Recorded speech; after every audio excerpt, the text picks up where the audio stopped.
voice from below suddenly said, "You're finally home." Within 5 to 10 minutes, the doorbell rang again, followed by loud knocks. I went out and approached the front door and asked who it is.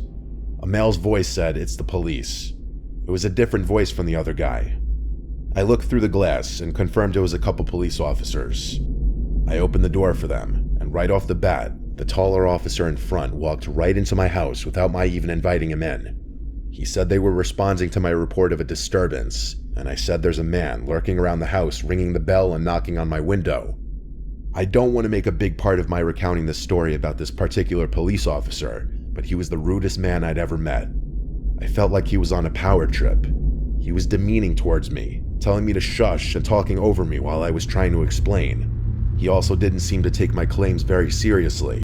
The taller one asked me details that I'd already made clear I wouldn't have, such as what the man looked like, when I clearly stated that I hadn't seen him, and the officer actually said to me, "Well, you're the one who called us, ma'am. If you don't want our help, we can leave."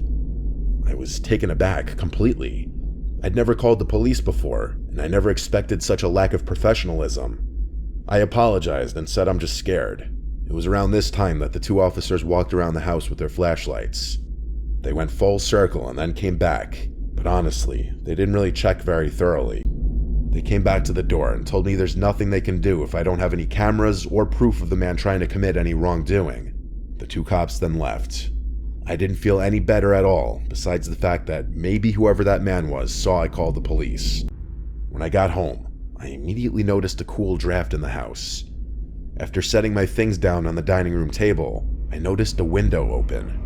I went to shut it, trying to remember why I would have opened it. I went to brush my teeth, but then when I came out from the bathroom, I noticed the basement door was wide open. I froze.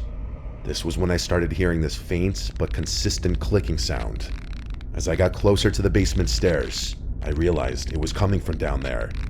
And then I got to the top of the stairs, and I looked down to the pitch black basement, and the clicking suddenly stopped. A voice from below suddenly said, "You're finally home." With that, I slammed the basement door shut and took my phone with me outside.